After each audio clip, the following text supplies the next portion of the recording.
Mahigpit na hinila ni Carl ang kanyang coat habang tinutuntong ang malamig at basang damo ng sementeryo. Matagal na simula noong huli siyang naparito, noong araw ng libing. Lumapit siya sa lapida, bahagyang lumuhod, at maingat na inilapag ang nakatiklop na watawat sa paanan nito. Pagkatapos, sa mahinang tinig na bahagyang nanginginig, ibinulong niya, "Mahal, naririnig mo ba ako?" Tahimik lamang ang sagot. Marahil naranasan mo na rin ito. Marahil tumayo ka rin sa tabi ng puntod at tahimik na nagtanong sa sarili, may kabuluhan ba ito? Sinasang-ayunan ba ito ng Diyos? Nagbibigay ba ako ng parangal sa nakaraan? O mahigpit pa rin akong kumakapit sa isang bagay na dapat ko nang bitiwan? Hindi ikaw lang ang nagtatanong ng ganyan. At ngayon, bubuksan natin ang Biblia. Hindi upang marinig ang mga opinyon o tradisyon, kundi upang alamin kung ano talaga ang sinasabi ng kasulatan tungkol sa pagdalaw sa puntod. Dahil may mga nagsasabing walang silbi ito. May dalawang tao ding naniniwalang mali ito. Pero paano kung wala sa mga pananaw na yon ang tunay na saloobin ng Diyos? Sa mga susunod na minuto, titingnan natin ang mga totoong kwento sa Biblia kasama na ang isang tagpo kung saan si Jesus mismo ay nasa libingan at ang kahulugan nito para sa iyo. Baka matuklasan mong ang susunod mong pagdalaw sa sementeryo ay may mas malalim na layunin kaysa sa inaakala mo. Bahagi 1. Dumadalaw ba ang mga tao sa Biblia sa mga puntod?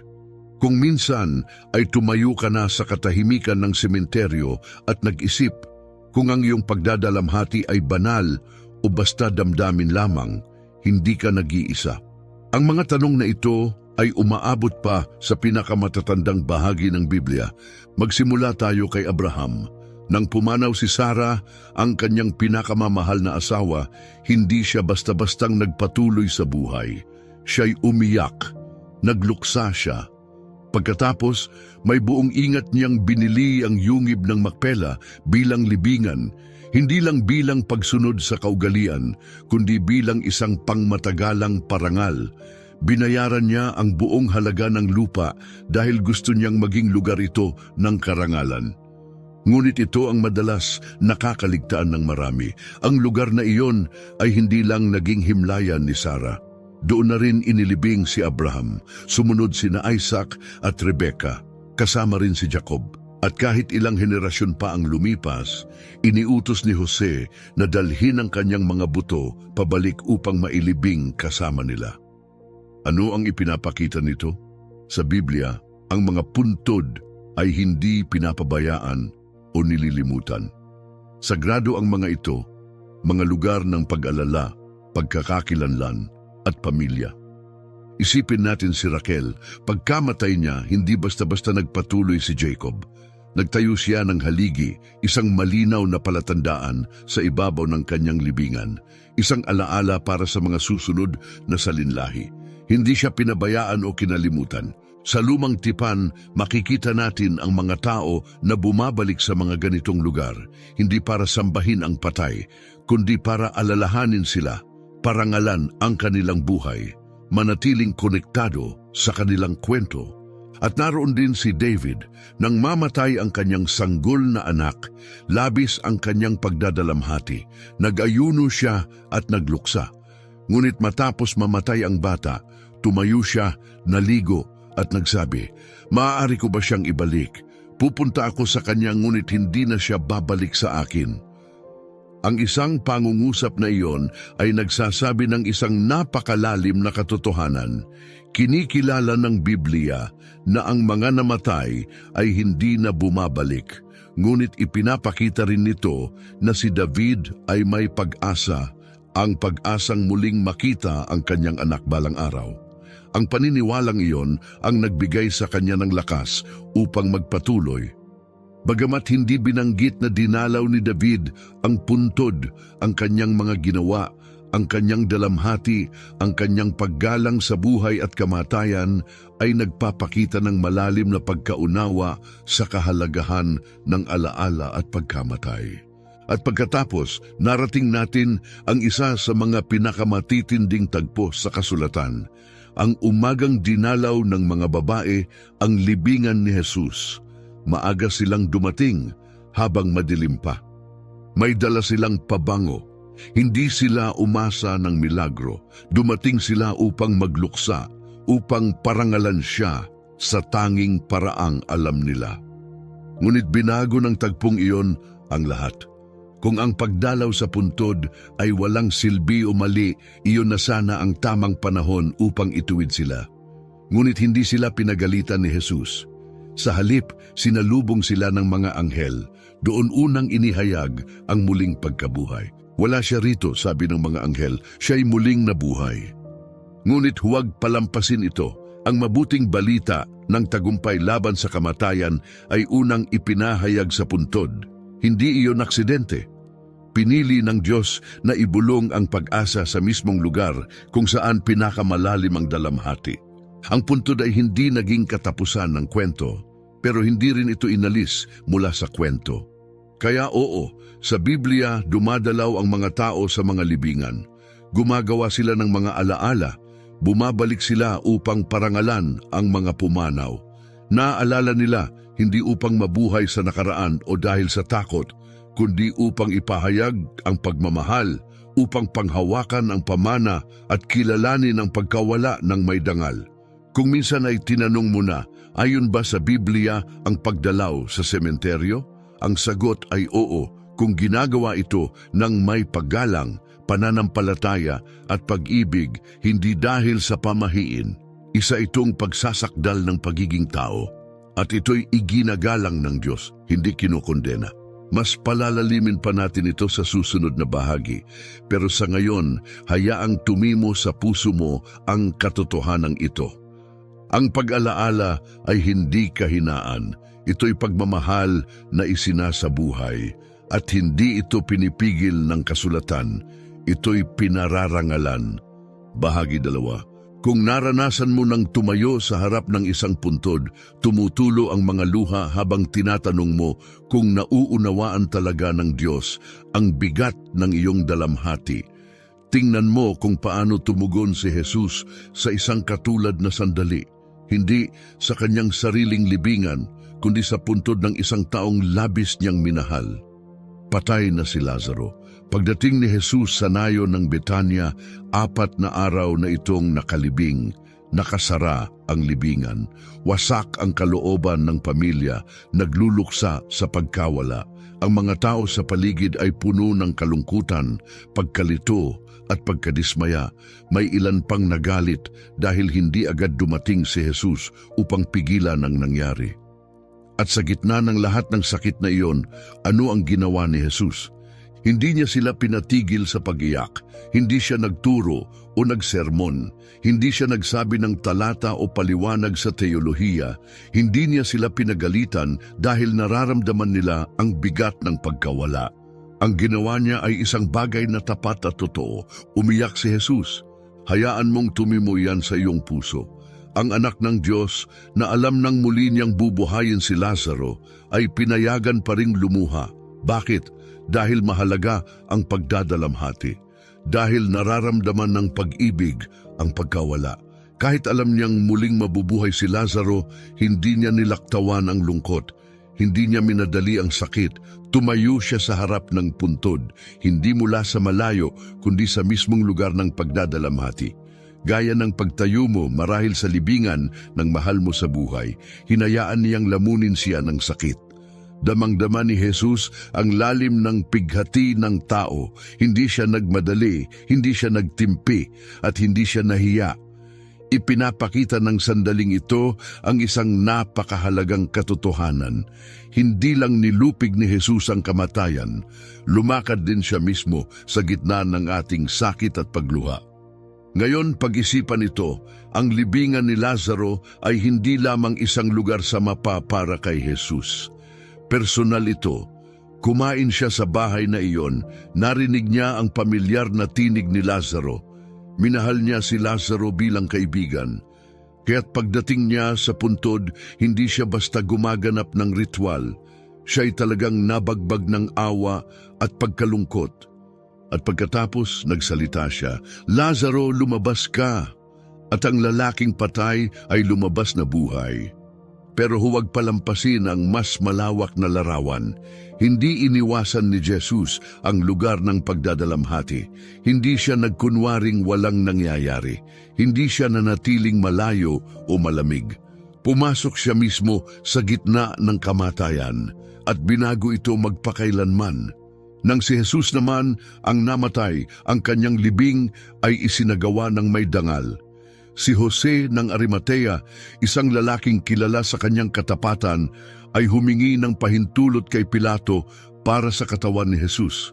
Maingat niya itong binalot sa malinis na telang lino at inilibing sa isang bagong libingan na hindi pa kailanman nagamit. At matapos ang araw ng pamamahinga, isang grupo ng matatapat na kababaihan ang nagtungo sa libingan, may dalang pabango upang igalang ang katawan ni Jesus. Hindi sila pinigilan ng Diyos. Sa katunayan, sa mismong puntod na ganap ang pinakakamangha-manghang tagpo, natuklasan nila ang pagkabuhay na muli. Kung ang pagdalaw sa mga patay ay walang kabuluhan o mali, hindi ba iyon na sana ang sandaling sinabi ng Diyos ang totoo? Ngunit sa halip, naging sagradong lugar iyon kung saan nagtagpo ang langit at lupa. Ipinapakita nito sa atin ang isang mahalagang bagay. Binigyan ni Jesus ng dangal ang pag-alala sa mga pumanaw, hindi dahil naririnig tayo ng mga patay, hindi dahil mahiwaga ang puntod, kundi dahil ang pag-ibig ay nag-aalala. Ang pag-ibig ay nagbibigay pugay. Ang pag-ibig ay bumabalik sa mga lugar na may kahulugan. Kahit tinalo ni Jesus ang kamatayan, binigyan pa rin niya ng panahon at espasyo ang pagdadalamhati. Bago niya ibinalik ang buhay kay Lazaro, tumayo muna siya sa katahimikan ng kalungkutan. Kaya kung naranasan mong tumayo sa puntod at nagtanong kung mahalaga ba ito sa Diyos, alalahanin mo ang mga luha ni Jesus. Hindi niya ito minadali. Tumigil siya, tumayo siya roon. Umiyak siya. Uminibig siya. At sa mismong lugar ng pagkawala, nagbigay siya ng pag-asa. Hindi lang ito kwento mula noon, isa itong mensahe para sa ating lahat na nakatayo sa tabi ng puntod ngayon. Bahagi 3. Maraming tao ang nagtatanong, ang pagdalaw ba sa puntod ay simpleng kaugaliang minana lang? Isa lang ba itong tradisyon ng pamilya o sinusuportahan ba talaga ito ng Diyos? Isang tapat na tanong iyan, lalo na kung lumaki ka na may magkakaibang naririnig tungkol dito. May ilang simbahan na hindi ito binabanggit kailanman. Ang iba naman ay itinuturing itong sagradong gawain. May ilan din na tinitingnan ito bilang natirang ritual mula sa mga pamahiing paniniwala ng nakaraan. Kaya ano ba talaga ang totoo? Magsimula tayo sa malinaw. Walang partikular na utos sa Biblia na nagsasabing kailangang dumalaw sa sementeryo. Wala kang mababasang talata na nagsasaad na ang mga mananampalataya ay dapat pumunta sa puntod taon-taon o markahan ang mga tiyak na petsa para dito. Ngunit ang kawalan ng tahasang utos ay hindi nangangahulugang walang halaga ang gawaing ito. Maraming bagay sa kasulatan ang hindi binabanggit sa malinaw na paraan, ngunit nagbibigay pa rin ito ng gabay sa pamamagitan ng mga kwento halimbawa at sa puso ng Diyos. Tingnan natin ito sa praktikal na paraan. Sa buong mundo, bawat kultura ay may kanya-kanyang paraan ng pagparangal sa mga yumao. Iba-iba man ang mga kaugalian, hindi ito nangangahulugang mali agad. Sa katunayan, madalas kumikilos ang Diyos sa loob ng kultura. Nakikipagtagpo siya sa tao kung nasaan sila sa kanilang panahon at kalagayan. Ang mahalaga ay ang layunin sa likod ng kilos, ang puso na dala natin kapag lumalapit tayo sa puntod. Pinahahalagahan ng Biblia ang alaala, pinararangalan nito ang mga angkan, pinararangalan nito ang proseso ng pagluluksa at nagbibigay daan para maipahayag ang kalungkutan. Paulit-ulit na nagbibigay ang kasulatan ng espasyo para sa pag-alala, sa pagmarka ng mga mahalagang lugar, at sa pagbabalik sa mga ito kapag kailangan. Kaya kung ang pagdalaw sa puntod ay tumutulong sa iyong maalala ang taong mahal mo, kung nakakatulong ito sa iyong pagdadalamhati, sa pagparangal sa kanilang buhay o sa pagpapahayag ng pag-ibig na nananatiling totoo, yan ay malapit sa puso ng Diyos. Balikan natin ang ilang halimbawa. Hindi inilibing ni Abraham si Sarah kung saan-saan lang. Pumili siya ng isang tiyak na lugar at bumalik din doon kalaunan. Si Jacob ay nagtayo ng palatandaan sa libingan ni Raquel upang manatili ang kanyang alaala. Hindi rin pumayag si Jose na ang kanyang mga buto ay mailibing kung saan-saan. Nais niyang mailibing kasama ng kanyang mga ninuno sa lupang may kaugnayan sa mga pangako ng Diyos. Wala sa mga ito ang batay sa pamahiin. Hindi ito tungkol sa mahiwagang paniniwala. Ito'y tungkol sa pinagmulan, pagkakakilanlan at pagbabalik sa ugat. Ito'y tungkol sa pagpapahinga sa isang lugar na may kahulugan, sa personal at sa espiritual. Maging ang mga unang Kristiyano ay nagtala kung saan inilibing ang kanilang mga mahal sa buhay. Pinarangalan nila ang mga lugar na ito, hindi upang sambahin ang mga patay, kundi upang alalahanin ang kanilang buhay at pananampalataya. Kaya bagamat hindi inuutos ng Biblia ang pagdalaw sa puntod, kinikilala nito ang malalim na halaga ng pag-alala at pagbibigay ng puwang sa pag-ibig na patuloy na nagpapahayag kahit sa gitna ng pagluluksa. Hanggang ngayon, patuloy na pinag-aaralan ng mga iskolar at eksperto ang mga sinaunang libingan at lugar ng paglibing na binanggit sa Biblia. May kabuluhan ang mga ito. Hindi sila sinamba, ngunit hindi rin sila nilimot. Tignan pa natin ito ng mas malalim. Isipin mo sandali ang krus. Hindi sinasamba ng mga Kristiyano ang mismong kahoy, ngunit inaalala nila kung ano ang nangyari roon. Ang mga tao ay bumibiyahe sa mga lugar kung saan minsang lumakad si Jesus, hindi dahil may taglay na kapangyarihan ng lupa, kundi dahil ang mga alaala ay tumuturo sa isang bagay na banal at pangmatagalan. May tinatamaan itong malalim sa puso. At ang pagdalaw sa puntod ay maaaring magkaroon ng parehong epekto. Hindi ito tungkol sa paniniwalang naroroon pa ang mahal mo sa buhay. Hindi ito tungkol sa paghihintay ng senyales o sagot. Ito'y tungkol sa pagpapahayag ng pag-ibig sa lugar kung saan inilagak ang katawan ng minahal mong tao.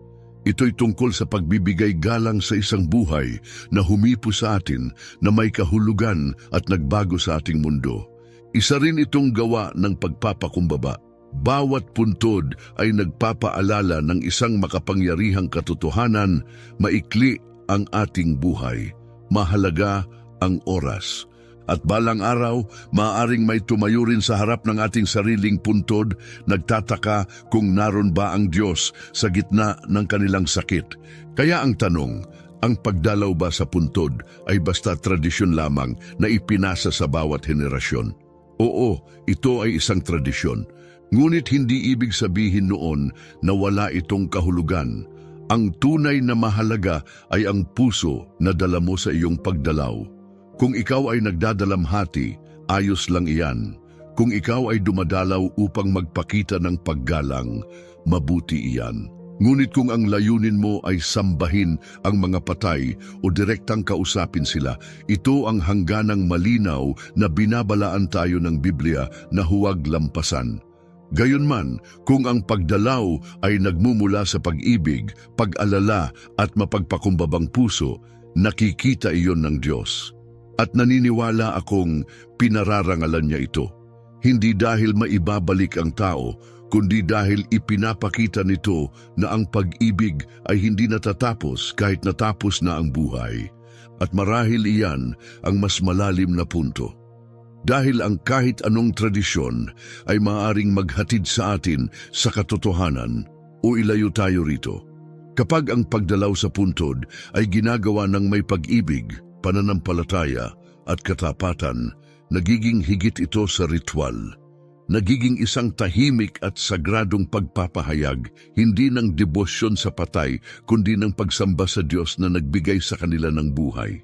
Ngayon, harapin natin ang tanong na madalas itanong ng marami, minsan malakas, minsan sa tahimik na isipan.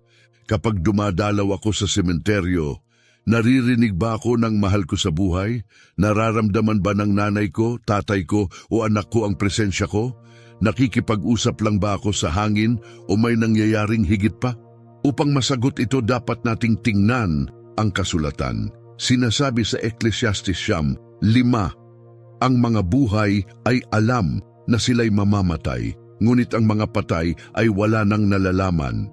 Isa itong malinaw at nakabibiglang katotohanan. Ibig sabihin, kapag namatay ang isang tao, hindi na sila nakikibahagi sa mundo gaya natin. Hindi nila tayo pinapanood mula sa langit gaya ng isang palabas. Hindi nila naririnig ang ating iniisip o sinasabi sa sementeryo. Tapos na ang kanilang buhay dito. Wala na silang kamalayan sa mundong ito. Lumipat na sila sa kawalang hanggan, isang kalagayang lampas sa ating maaabot. Gaano man katapat ang ating mga salita o kabigat ang ating damdamin, maaaring sa simula ay parang malamig o malayo ang pakiramdam nito. Ngunit manatili ka sa kaisipang ito. Sinasabi sa awit 115, 17, ang mga patay ay hindi na nagpupuri sa Panginoon niyang sinumang bumababa sa katahimikan. Ipinapahiwatig nitong kapag pumanaw ang isang tao, wala na sila sa mga gawaing makamundo. Hindi sila nakabitin sa pagitan ng langit at lupa. Hindi sila nananatili malapit sa katawan. Ang kanilang espiritu ay lumipat na sa mga kamay ng Diyos.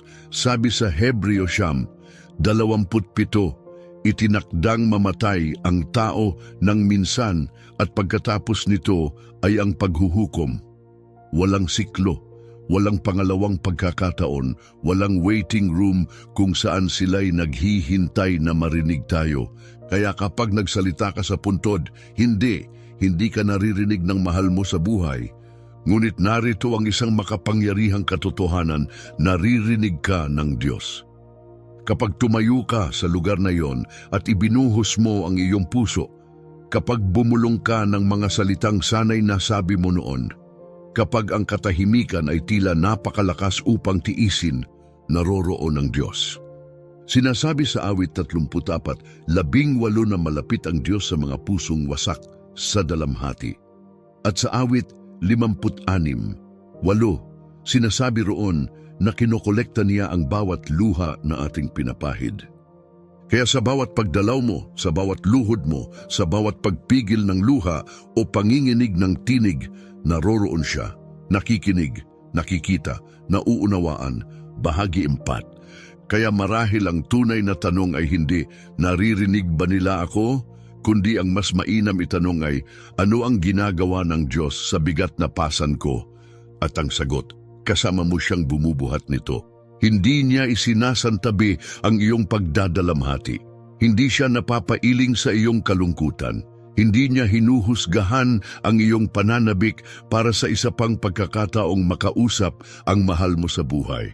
Sinasalubong ka niya roon sa dulo ng iyong sakit, sa lugar kung saan nagtatagpo ang langit at lupa. Ngunit may ilan na humahakbang pa ng mas malayo. Tinatangkang kausapin ng patay, naghahanap ng senyales, panaginip o damdaming tila nakikipag-ugnayan ang mahal sa buhay. Ngunit malinaw ang babala ng Biblia tungkol dito. Sa Deuteronomio 18, 10-12, binabanggit ng tuwiran ang tungkol sa pakikipag-ugnayan sa patay, tinatawag itong kasuklam-suklam sa harap ng Diyos. Hindi dahil mali ang alalahanin ng mahal sa buhay, kundi dahil ang pagtatangkang makipag-ugnayan sa kanila ay tumatawid sa isang espiritual na hangganan na hindi para sa atin. Binubuksan nito ang pinto sa panganib, hindi lang emosyonal kundi espiritual. At mas malalim pa roon, ipinapakita nito ang kakulangan ng pagtitiwala sa Diyos. Kapag sinubukan nating abutin ang mundo ng mga patay upang humingi ng sagot o aliw, para na nating sinasabing hindi sapat ang mga biyayang ibinigay ng Diyos, na ang kanyang mga pangako, ang panahong ibinigay sa atin at ang pag-asa ng kawalang hanggan ay hindi sapat. Mapanganib ang daang iyan, inilalayo tayo nito sa katotohanan. Kaya ibalik natin ang pokus. Ang pagdalaw sa puntod ay hindi ginagawa para sa patay. Hindi ito talaga tungkol sa kanila, ito'y para sa mga nabubuhay pa. Ito'y para sa iyo. Bahagi ito ng iyong pagpapagaling, bahagi ito ng iyong paglalakbay tungo sa kapayapaan. Hindi nila naririnig ang iyong mga salita, ngunit ang Diyos na may kapangyarihan sa buhay at kamatayan, naririnig ang bawat bulong. Kaya magsalita ka, hindi sa puntod, kundi sa Diyos na may hawak ng lahat. Siya ang makakayang gawing aliw ang iyong lungkot. Bahagi 5, mali ba ang makipag-usap sa mga patay? Ano ba talaga ang sinasabi ng Biblia? Pag-usapan natin ang isang temang masakit, lalo na sa mga taong dumaraan pa sa sariwang pagdadalamhati.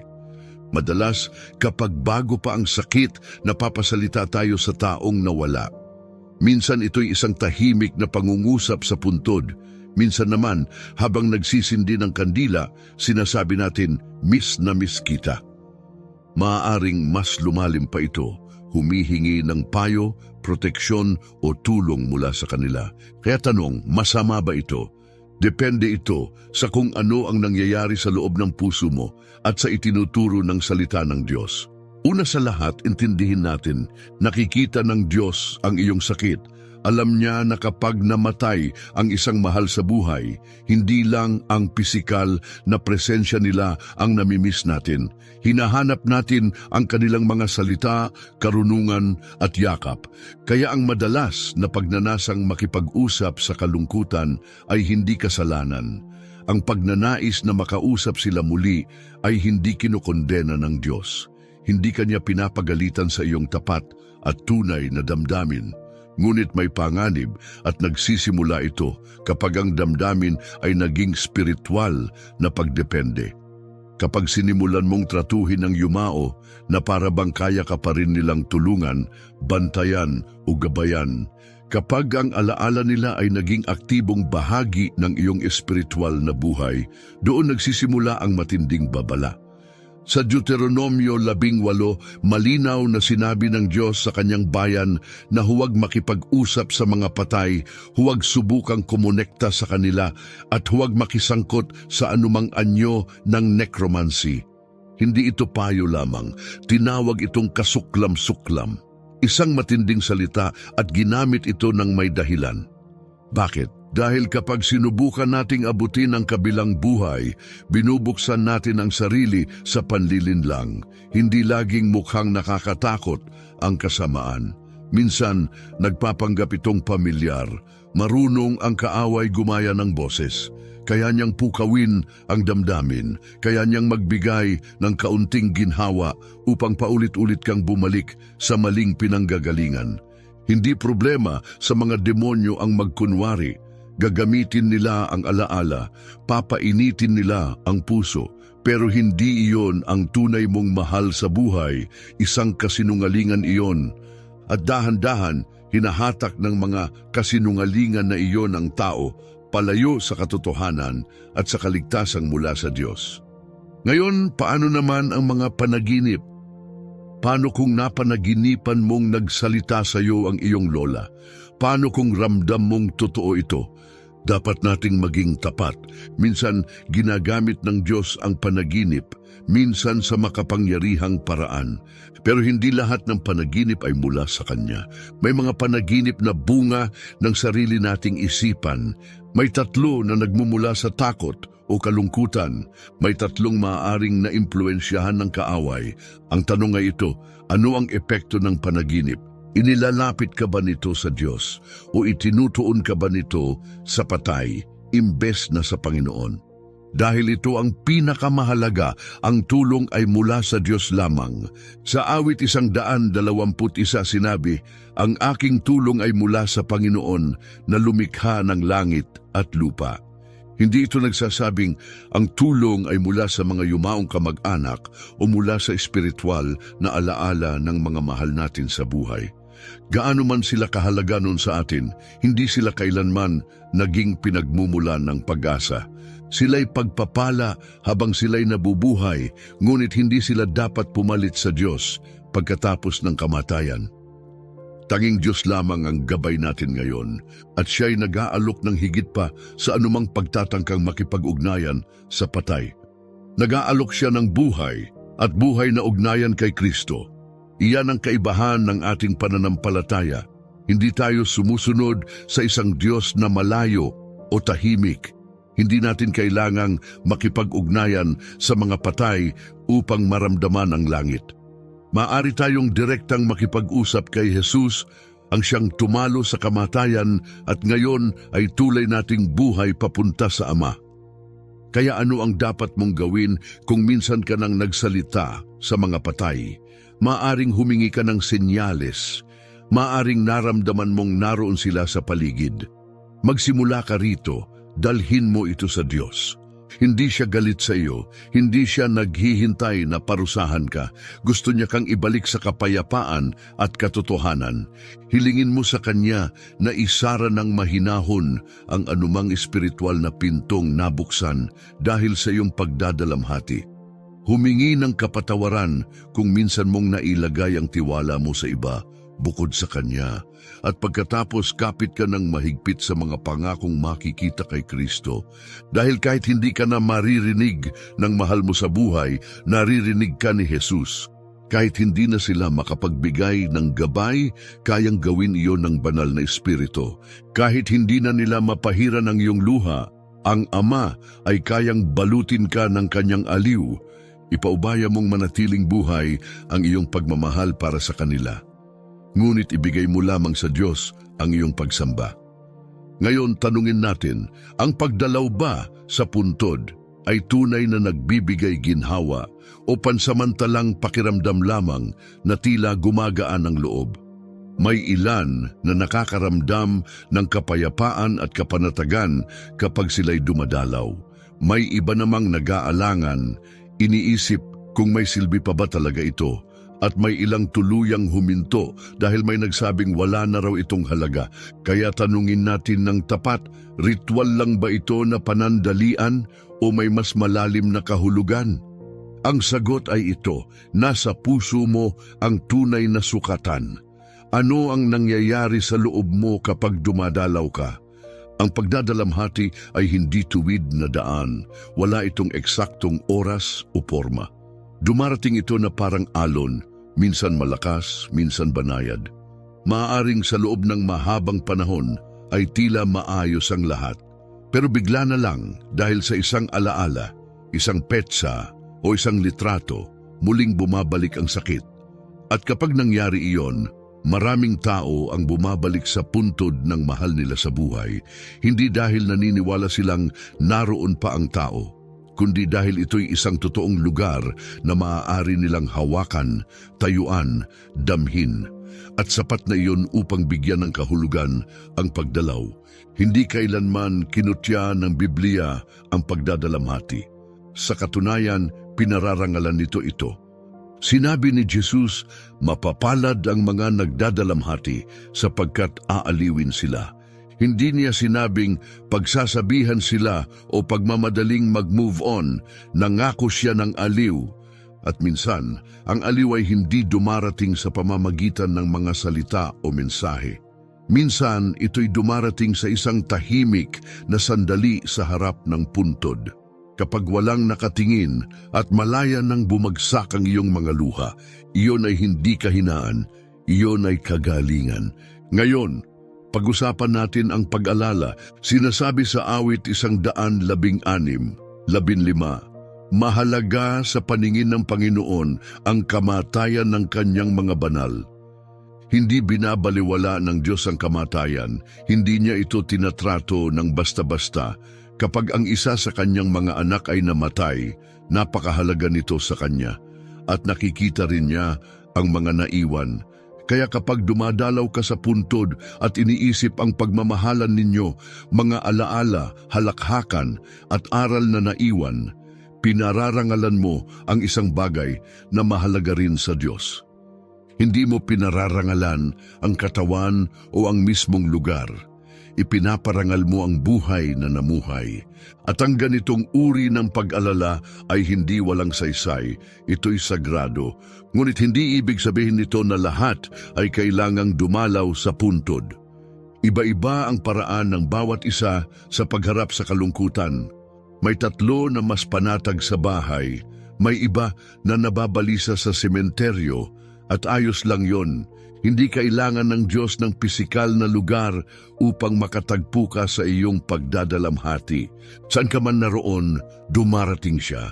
Pero kung ang pagpunta sa puntod ay nakakatulong sa iyo upang makapanalangin, makapag-isip, makaramdam ng kapayapaan, o muling magtiwala sa pangako ng buhay na walang hanggan, kung gayon, sulit na sulit ito.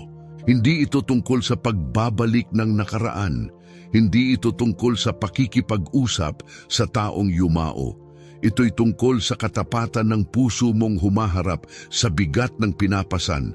At narito ang isang mahalagang paalala. Madalas kumikilos ang Diyos sa mga tahimik na lugar.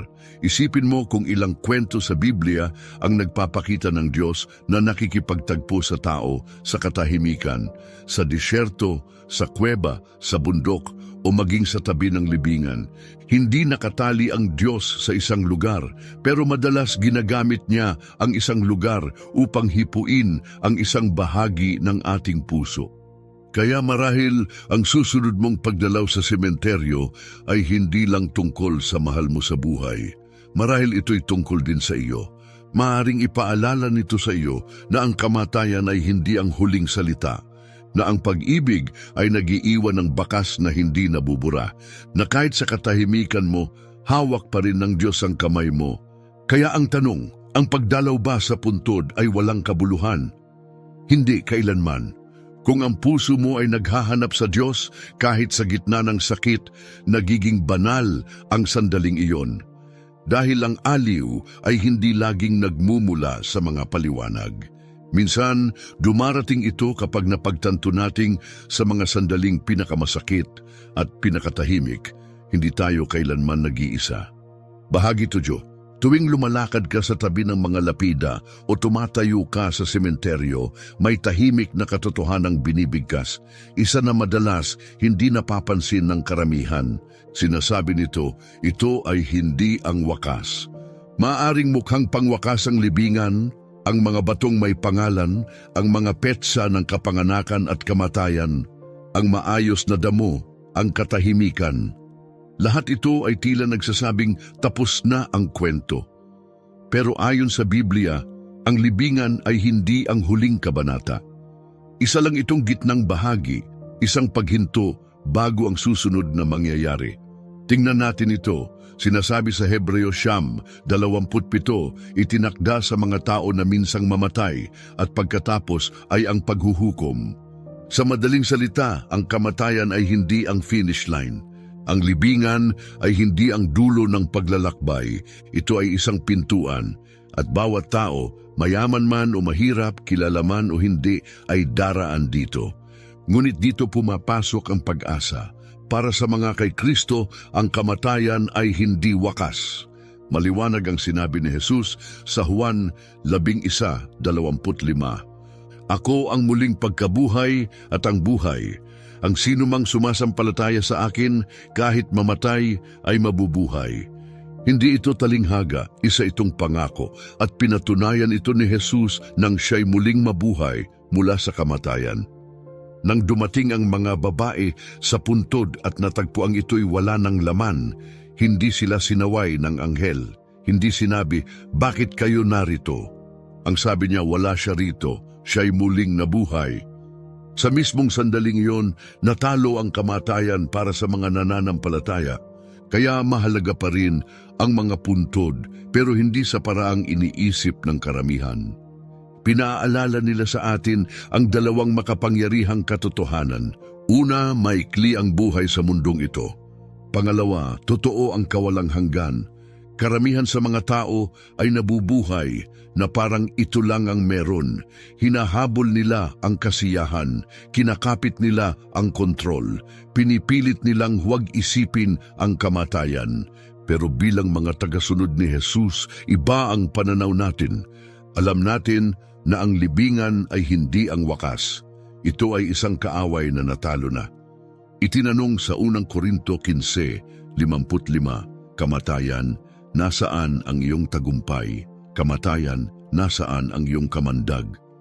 Para sa mga nagtitiwala kay Kristo, wala na ang kamandag ng kamatayan. Hindi ibig sabihin ay hindi na tayo nalulungkot. Pero ibig sabihin, hindi na natin kailangang mabuhay sa takot.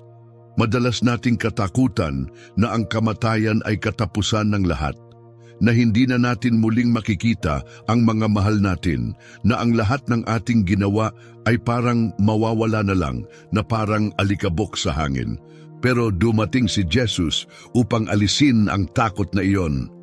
Nang siya'y lumabas mula sa libingan, iniwang bukas ang bato at binago ang lahat.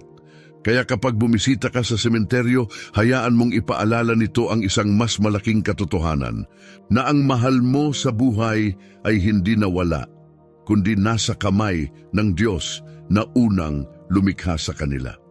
Na ang kwento mo ay hindi pa tapos, na ang katawan mo ay maaaring mahimlay sa lupa balang araw, pero ang kaluluwa mo ay nakalaan upang tumaas at salubungin ang nagbibigay ng buhay na walang hanggan. Ang libingan ay hindi ang huling salita. Hindi lang ito tungkol sa kung sino ang pumanaw, ito'y tungkol sa kung sino ang bumalik. Para sa bawat mananampalataya, ang bawat puntod ay isang tahimik na pahayag. Hindi ito ang wakas. Sinasabi ng Biblia na kapag bumalik si Kristo, ang mga namatay na nananampalataya sa Kanya ang unang bubuhayin. At ang mga buhay pa ay sasalubungin silang kasama sa langit upang makasama ang Panginoon. Hindi ito alamat, ito ang darating. Kaya huwag mong tingnan ang libingan ng may kawalang pag-asa. Hayaan mong ipaalala nito ang puntod na iniwan ni Jesus at ang pangakong binitiwan niya. Dahil ako'y nabubuhay, kayo rin ay mabubuhay. Walang puntod ang makakabura sa katotohanan iyan. Ang muling pagkabuhay ay hindi pag-asa lamang, ito'y katiyakan. Bawat puntod ay paalala na tayo ay nilikha para sa higit pa sa buhay na ito. Kaya kapag tumayo ka roon, huwag lang tumingin pababa ng may luha. Tumingin ka pa itaas ng may tiwala, lakas ng loob at pag-asa. Konklusyon, kaya dapat ba talagang dumalaw sa puntod ang mga Kristiyano matapos ang lahat ng ating tinalakay mula sa pananampalataya ni Abraham hanggang sa mga luha ni Jesus? Ang sagot ay simple, oo, maaari mo itong gawin, at kapag ginawa mo ito ng may pag-ibig, katapatan at pananampalataya, maaari itong maging isang makabuluhang karanasan. Ngunit hindi ang lugar ang may kapangyarihan. Hindi ito galing sa lupa o sa bato. Ito'y nasa kung ano ang dala natin, ang pag-asa, hindi ang kawalan. Ang puntod ay hindi lamang kung saan nagtapos ang isang buhay.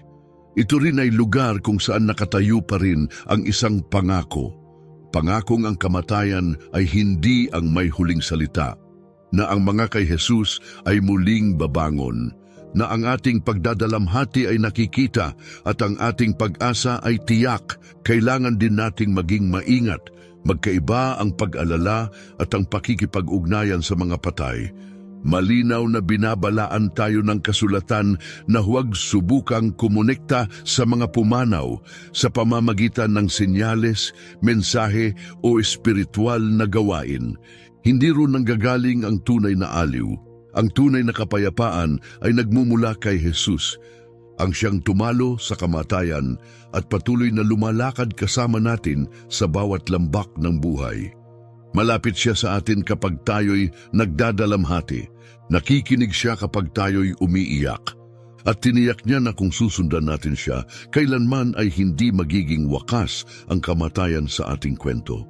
Kaya kung iniiwasan mo ang sementeryo dahil sa takot, kung tinatanong mo kung ano ang iniisip ng Diyos sa iyong kalungkutan, kung naguguluhan ka kung ano ang ayon sa Biblia at ano ang hindi, naway nagbigay ito ng liwanag sa iyo. Pero higit pa roon, naway nagdala ito sa iyo ng kapayapaan. Tandaan mo ito, ang pagdadalamhati ay hindi kahinaan. Ang pag-ibig ay hindi nawawala kapag may namatay, at ang pag-asa ay hindi inilibing. Buhay ito kay Kristo. Maraming salamat sa pagsama sa akin sa oras na ito. Kung may bahagi sa mga salitang ito na tumimo sa iyong puso, ibahagi mo ito sa isang taong nagdadalamhati o sa isang matagal nang may dalang tahimik na mga tanong. Naway matagpuan ka ng Diyos sa iyong kalungkutan, naway liwanagan niya ang iyong pag-alala, at naway punuin ka niya ng pag-asang hindi kailanman mananakaw kahit ng kamatayan. Darating ang araw na ang mga libingan ay magiging hungkag at bawat luha ay papahirin. Hanggang sa araw na iyon, maghihintay tayo ng may pag-asa. Hindi ibig sabihin ay hindi na tayo nalulungkot, pero ibig sabihin, hindi na natin kailangang mabuhay sa takot. Madalas nating katakutan na ang kamatayan ay katapusan ng lahat, na hindi na natin muling makikita ang mga mahal natin, na ang lahat ng ating ginawa ay parang mawawala na lang, na parang alikabok sa hangin. Pero dumating si Jesus upang alisin ang takot na iyon. Nang siya'y lumabas mula sa libingan, iniwang bukas ang bato at binago ang lahat. Kaya kapag bumisita ka sa sementeryo, hayaan mong ipaalala nito ang isang mas malaking katotohanan, na ang mahal mo sa buhay ay hindi nawala, kundi nasa kamay ng Diyos na unang lumikha sa kanila. Na ang kwento mo ay hindi pa tapos, na ang katawan mo ay maaaring mahimlay sa lupa balang araw, pero ang kaluluwa mo ay nakalaan upang tumaas at salubungin ang nagbibigay ng buhay na walang hanggan. Ang libingan ay hindi ang huling salita. Hindi lang ito tungkol sa kung sino ang pumanaw, ito'y tungkol sa kung sino ang bumalik.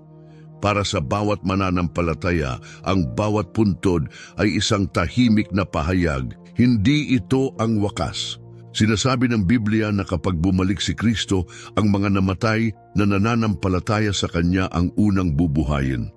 At ang mga buhay pa ay sasalubungin silang kasama sa langit upang makasama ang Panginoon. Hindi ito alamat, ito ang darating. Kaya huwag mong tingnan ang libingan ng may kawalang pag-asa. Hayaan mong ipaalala nito ang puntod na iniwan ni Jesus at ang pangakong binitiwan niya. Dahil ako'y nabubuhay, kayo rin ay mabubuhay. Walang puntod ang makakabura sa katotohanan iyan. Ang muling pagkabuhay ay hindi pag-asa lamang, ito'y katiyakan. Bawat puntod ay paalala na tayo ay nilikha para sa higit pa sa buhay na ito. Kaya kapag tumayo ka roon, huwag lang tumingin pababa ng may luha. Tumingin ka pa itaas ng may tiwala, lakas ng loob at pag-asa. Konklusyon, kaya dapat ba talagang dumalaw sa puntod ang mga Kristiyano matapos ang lahat ng ating tinalakay mula sa pananampalataya ni Abraham hanggang sa mga luha ni Jesus? Ang sagot ay simple, oo, maaari mo itong gawin, at kapag ginawa mo ito ng may pag-ibig, katapatan at pananampalataya, maaari itong maging isang makabuluhang